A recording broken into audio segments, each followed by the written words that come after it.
Hello friend, हम लोग motion of charge particle के बारे में बात कर रहे थे। हम लोगों ने दो केसेस देखे जिसमें थीटा की वैल्यू 0 हो व 180 हो।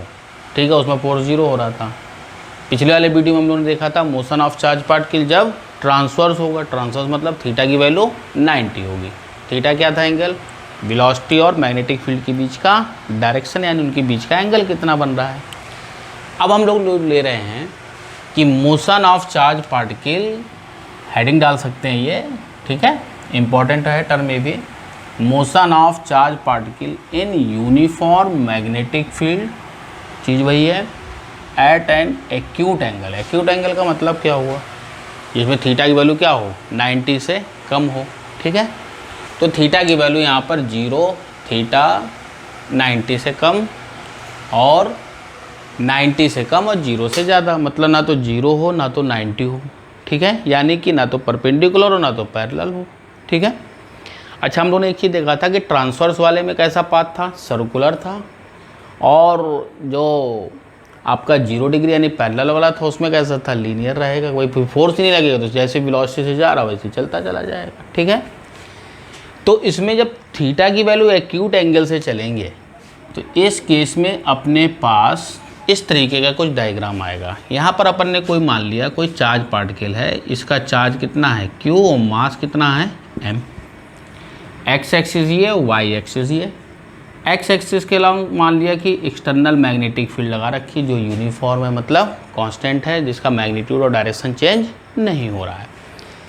अब ये जब V एक्सटर्नल लगाया एक्स एक्सिस के अलॉन्ग, तो इसमें जो वेलोसिटी ये है, ये दो कंपोनेंट्स बनाएंगे, यानी कि अलोंग एक्स एक्सिस और अलोंग वाई एक्सिस। ठीक है, जब इस पे अपन डालेंगे तो इसमें जब अपन ने परपेंडिकुलर ड्रॉप किया तो अपन लोगों ने वेक्टर में भी देखा था परपेंडिकुलर कंपोनेंट्स क्या होता था। ये अगर है तो ये वाला कौन सा होगा, इस थीटा के साथ लगा वाला कॉस थीटा वाला टर्म होता था।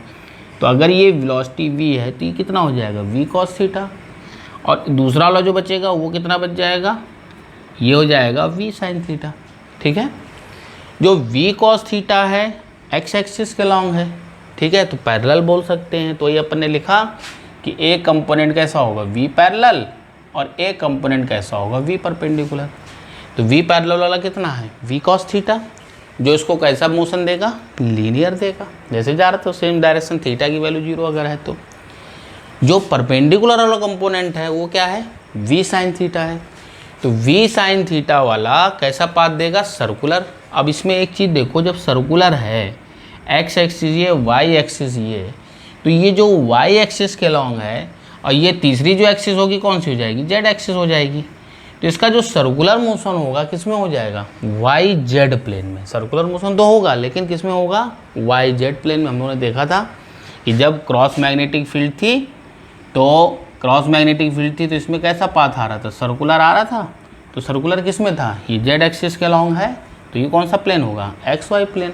तो वही चीज़ है कि इसमें बी किसके लॉन्ग है, एक्स एक्सिस के लॉन्ग, तो सर्कुलर मोशन किस में करेगा, ये वाई जेड प्लेन में करेगा। ठीक है, तो कहने का मतलब कि ये जो है इसमें जाके आपका है दोनों का कंबाइन, यानी कि लीनियर और सर्कुलर दोनों मिलेंगे, तो इसका पाथ जो रिजल्टेंट पाथ आएगा वो कैसा आएगा, हेलिकल। हेलिकल मतलब जैसे स्प्रिंग देखा अपन ने कि सर्कुलर तो वाई जेड प्लेन में कर रहा है, वाई जेड प्लेन में कर रहा है सर्कुलर, लेकिन लीनियर भी आगे, तो सर्कुलर के साथ ये क्या होगा, आगे की तरफ भी बढ़ता जाएगा। तो कैसा हो जाएगा, जस्ट लाइक ये स्प्रिंग की तरीके से।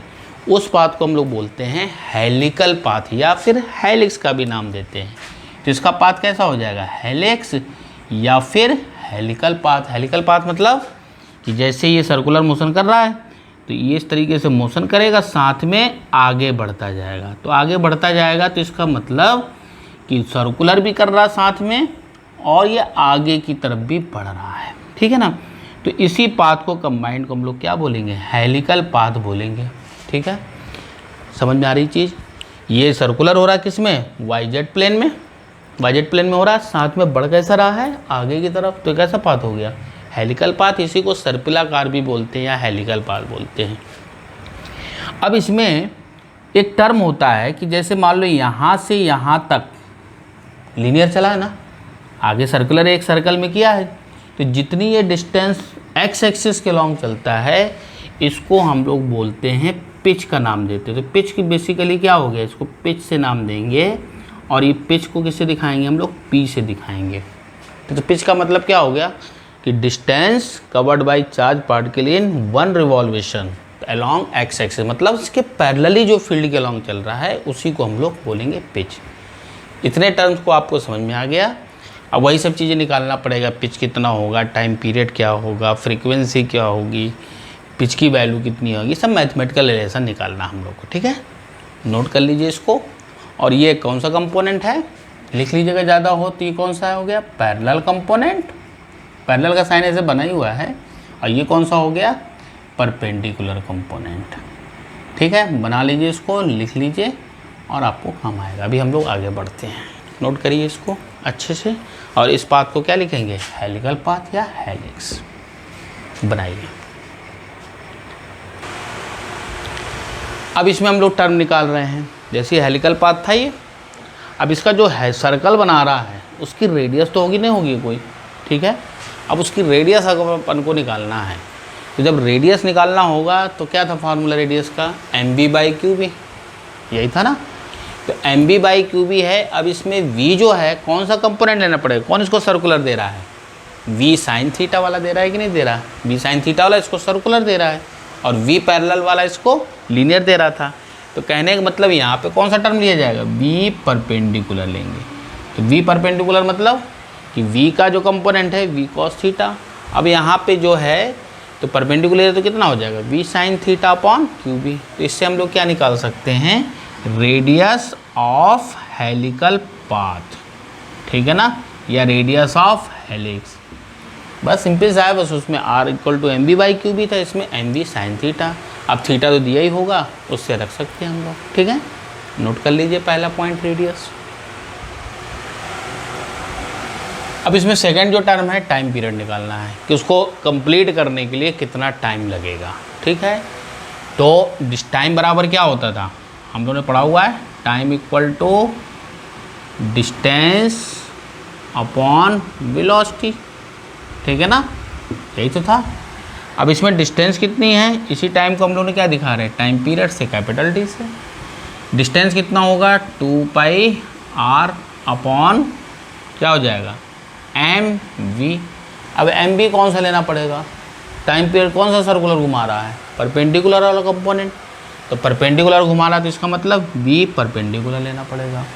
अभी हम लोगों ने आर की वैल्यू क्या निकाली थी, अभी रेडियस निकाला था, क्या निकाला था, m v perpendicular component upon Q B निकाला था कि नहीं निकाला था। ठीक है, इसमें आर की जगह रख दें तो 2 पाई आर की जगह क्या आ जाएगा, m v perpendicular upon m into v perpendicular. ठीक है, तो यहाँ पर क्या आ गया, 2 पाई आर, तो एम बी आ गया। ठीक है, अब इसमें देखा जाए तो वी परपेंडिकुलर कट गया। ठीक है, वी परपेंडिकुलर कट गया। ठीक है, वी और आर परपेंडिकुलर, आर की वैल्यू कितनी है, m B upon Q B. तो यहाँ पे क्या रख देंगे, क्यू इंटू वी भी रख देंगे। ठीक है, बाकी चीज़ अब देखो, वी परपेंडिकुलर कटा, ये कटा, ये कटा, तो क्या बचेगा, B perpendicular 2 pi M B रहेगा ना। तो टाइम पीरियड टी कितना हो जाएगा, 2 पाई आर डिस्टेंस हो गया अपॉन वेलोसिटी। वेलोसिटी कौन सी, परपेंडिकुलर बता ही रहे थे हम लोग। अब आर की जगह क्या है, एम पी परपेंडिकुलर, तो T equal to 2 pi m v perpendicular upon v perpendicular तो पहले से ही है, into q B. V perpendicular cancel out हो गया, तो टाइम पीरियड की वैल्यू कितनी आ गई, 2 pi M upon Q B. इसका मतलब टाइम पीरियड क्या होगा, वेलोसिटी पर क्या था, इंडिपेंडेंट था, वही चीज़ यहाँ पर भी आ गई। इससे हम लोग क्या निकाल सकते हैं कि हेलिकल पाथ का टाइम पीरियड कितना होगा, इसी रिलेशन से निकाल लेंगे। ठीक है, तीसरा जो अपन टर्म को देखना है वो पिच ऑफ हेलिक्स, वही जो डिस्टेंस कितना चलेगा। ठीक है, नोट करिए इसको, दूसरा पॉइंट, फिर आगे बता रहे हैं। अब तीसरा जो है अपना पिच ऑफ हेलिक्स का है। पिच ऑफ हेलिक्स का मतलब कि एक सर्कल में कितना डिस्टेंस चार्ज पार्टिकल आगे चल रहा है, यानी कि linear distance travelled by charge particle in 1 revolution. ठीक है, तो अब linear distance travelled by 1 revolution is called pitch. अच्छा, बेसिकली अपना फार्मूला क्या होता है, distance equal to velocity into time.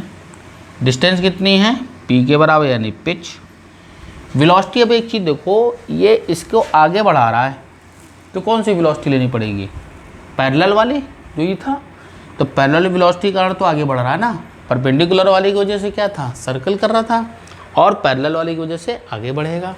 यानी कहने का मतलब यहाँ पे कौन सी वेलोसिटी का टर्म लेना पड़ेगा, v पैरेलल, और टाइम कितना लग रहा है 1 रिवॉल्यूशन करने का, टाइम पीरियड के बराबर यानी कि t। v पैरेलल कितना है, v cos theta, time period कितना निकाला था अभी हम लोगों ने, 2πm/qv। तो अब पिच की वैल्यू कितनी आ जाएगी, 2πm v cos theta upon q into v. इससे हम लोग पिच निकाल सकते हैं, या linear distance travelled by charge particle in 1 revolution. ठीक है, तो अपने पास 3 फार्मूले मिले, इन्हीं 3 फार्मूलों पे ही क्वेश्चंस रहते हैं, इससे ज़्यादा इसमें पूछा नहीं जाता है। ठीक है ना, कभी कभी नंबर ऑफ टर्न पूछते हैं कि कितने नंबर ऑफ टर्न किया। मान लो ये डिस्टेंस लेंथ कितनी दे रखी है, l दे रखी है, ठीक है ना, l दे रखी है, क्लियर। इसी पूछ ले कितने नंबर ऑफ रिवॉल्यूशन करेगा, तो नंबर ऑफ रिवॉल्यूशन निकालने के लिए क्या करेंगे, डिस्टेंस अपॉन एक चक्कर में चली गई दूरी, तो l अपॉन p कर देंगे, तो अपने आप क्या आ जाएगा, नंबर ऑफ रिवॉल्यूशन जाएंगे, कितने नंबर ऑफ रिवॉल्यूशन उस लेंथ में। तो हम लोगों ने अभी तक वीडियो में जो देखा मोशन ऑफ चार्ज पार्टिकल के बारे में था कि मोशन में परपेंडिकुलर, पैरेलल और किसी भी एंगल, एक्यूट एंगल पे जो चार्ज पार्टिकल मूव कर रहा है उसके रिलेशंस कैसे कैसे क्या निकालेंगे हम लोग। ठीक है, फिलहाल इस वीडियो में इतना है, आप लोग इसको ध्यान से समझिए और इसके फार्मूलों को जरूर 1-2-3 बार लिख के देखेंगे, आपके दिमाग में बैठ जाएगा। ठीक है, इसके बाद हम लोग कुछ क्वेश्चंस वगैरह को लेंगे ताकि आपको और ज़्यादा कॉन्सेप्ट कैसे आते हैं क्वेश्चन वो क्लियर हो जाएंगे। ठीक है, थैंक यू।